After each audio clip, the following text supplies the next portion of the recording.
Today's date is May 31st, 2019, and welcome to the second entry of the Buckner Sports Zone podcast. My name is Michael Buckner, president and shareholder of the Buckner Law Firm.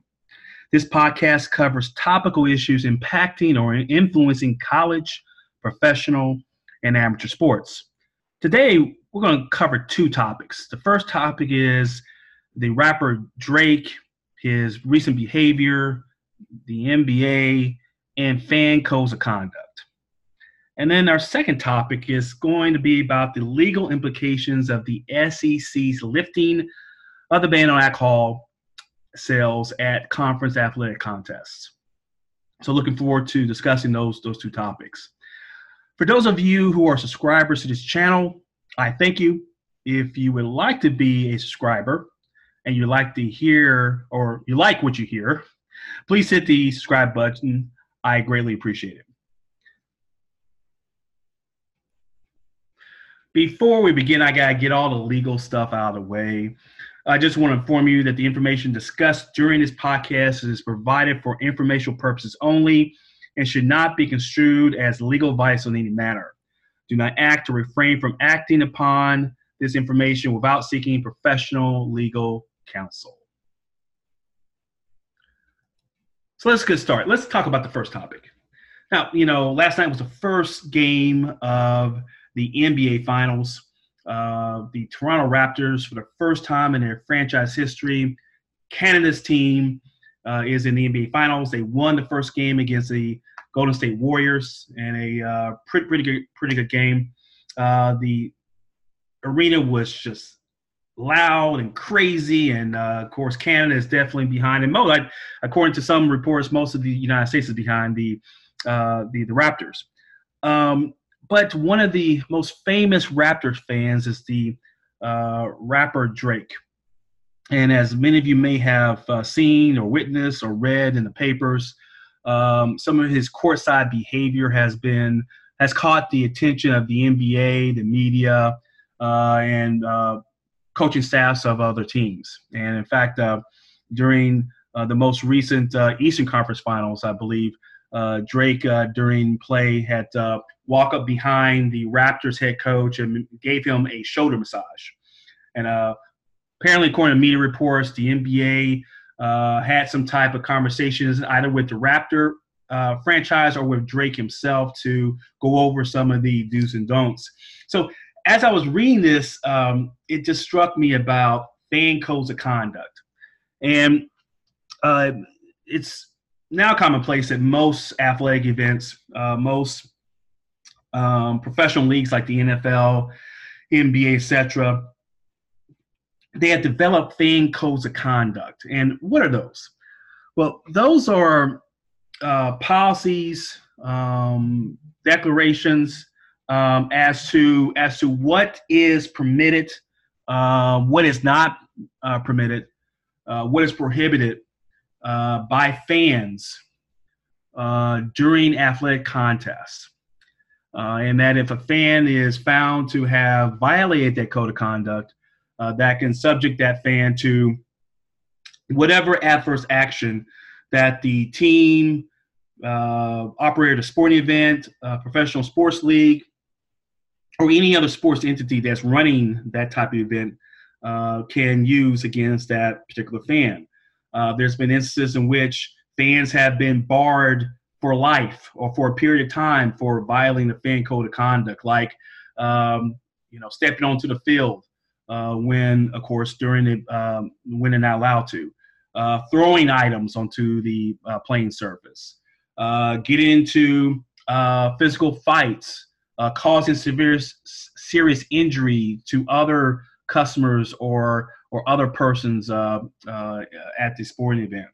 So normally fan codes of conduct, really don't concern most people, because most people going to sporting events behave themselves and act reasonable, and they're there to enjoy themselves at whatever type of athletic contest that they're at. But when I was looking at the Drake situation, I was just thinking about, what are some of the legal issues involving that? I mean, and I'm glad the NBA did talk to Drake, but if the NBA or the Raptors franchise did not talk to Drake and did not impose or did not enforce his fan code of conduct, what are some of the legal issues involved in that? What if other fans on the court side decide, hey, you know what? I'm going to interfere a little bit. I'm going to get a little bit more aggressive, talking to the players, talking to the coaches of the opposing team. Um, you know, it can create I think, an escalating impact not only at the NBA games but other games. And so I think it's really great for the NBA to just off the record, behind the scenes, talk to Drake and explain to him about what their expectations are for fans who are not only courtside, right, directly on the court, but also fans who are in the stands. And I think this type of situation with Drake should be held as a reminder to all sports organizations or any operator who conducts sporting events to look at your fan code of conduct, see what it covers, see where or not it needs to be revised, enhanced. And then even if you have a great one, what are you doing to enforce it? Or are you it's just a piece of paper gathering dust on a shelf? Are you really implementing it?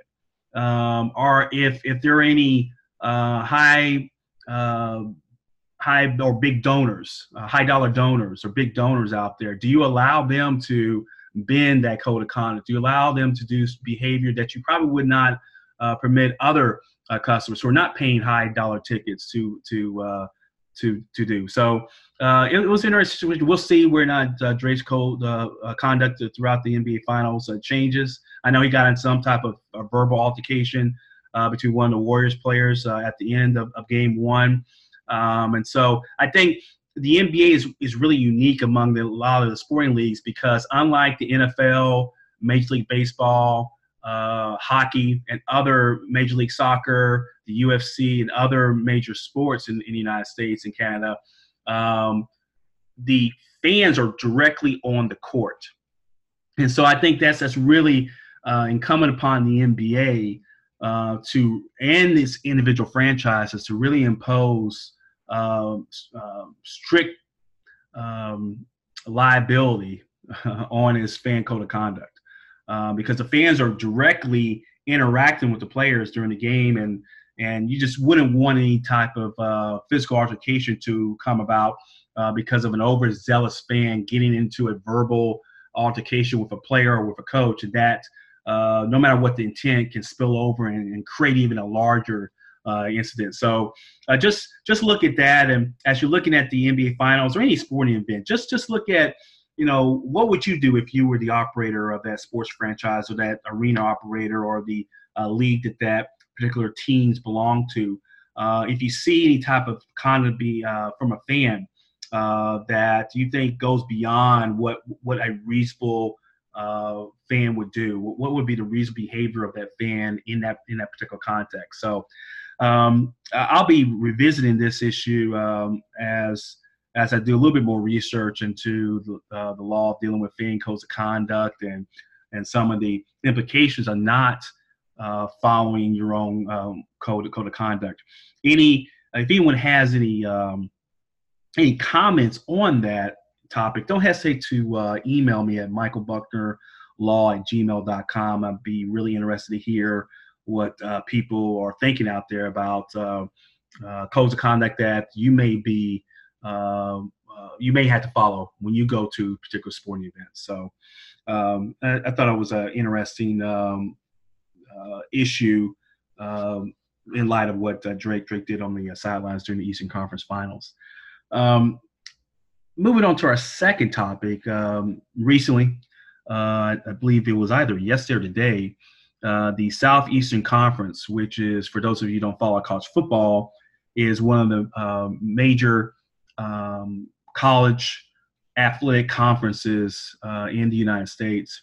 And it has primarily the footprint of the SEC is in the southeastern portion of the United States. And it boasts, champions in various different sports, but most famously in football. And so for the longest period of time, the SEC prevented its member universities from selling alcohol at its athletic contests. Well, most recently, the SEC lifted that ban, and now it will leave the decision whether or not to sell alcohol to its member schools. So, although the ban is lifted, if a Georgia wants to sell alcohol, it can. But if Alabama doesn't want to sell it, it's well within its right under the new SEC rule to do so. So, as I was reading about the lifting of the ban, it just came again. I'm always thinking about legal issues. What are some of the legal implications now that these stadia are now allowed to sell alcohol, or these universities are allowed to sell alcohol at their campus stadiums? What are some of the legal liabilities behind that? A lot of operators at the professional and college levels where they sell alcohol are already used to these types of laws. But I just want to go over some of the general law behind that. It go based upon what is called the Dram Shop laws. Dram, DRAM, shop laws. And those are general laws that provide or impose liability on a bar or a operator that serves alcohol to persons, and it covers what under various different states' laws, if someone is intoxicated and gets into an accident, depending upon the certain circumstances, who can sue a particular party for that act. So approximately over 40 states currently in the United States have passed these Dram Shop laws. And these laws, again, as I mentioned, allow liability of establishments arising out of the sale of alcohol to obviously intoxicated persons or minors who then later on cause death or injury to third parties as a result of alcohol-related crashes. Well, where does the term Dram Shop come from? Well, that name comes from the 18th century England, where establishments at that time sold the alcohol gin by the spoonful, which they called a dram. And so now that's how we take that. That's why we call it the Dram Shop. Shops that are selling drams of a gin. And so in our country, in the United States, we create those type of laws to govern the behavior of these operators that sell alcohol. I know in Florida, my home state, the Dram Shop law in Florida generally limits the liability to operators or bars or social hosts who either serve minors who later get into alcohol-related accidents or cause alcohol-related injuries to third parties, or sell to persons who are knowingly intoxicated and there is a pattern of that intoxication in the past. So Florida is a little limits that liability, and other states have give a little bit more liability to operators. And so, I'm sure that what's going on now that the SEC has lifted the ban, that the various universities are now going to contemplate selling alcohol. And of course, I'm sure the general counsel or outside counsel are now researching the legal implications of selling it and making sure that when they're selling alcohol, that they're training their operators, their employees to check IDs and making sure that the IDs that you're checking are legitimate IDs, making sure that that if someone is intoxicated, visibly intoxicated, that they're not going to sell alcohol to that individual. The SEC, I know, has already set forth boundaries, although it's going to be discretion up to each campus. They did set boundaries as to when alcohol sales will be stopped.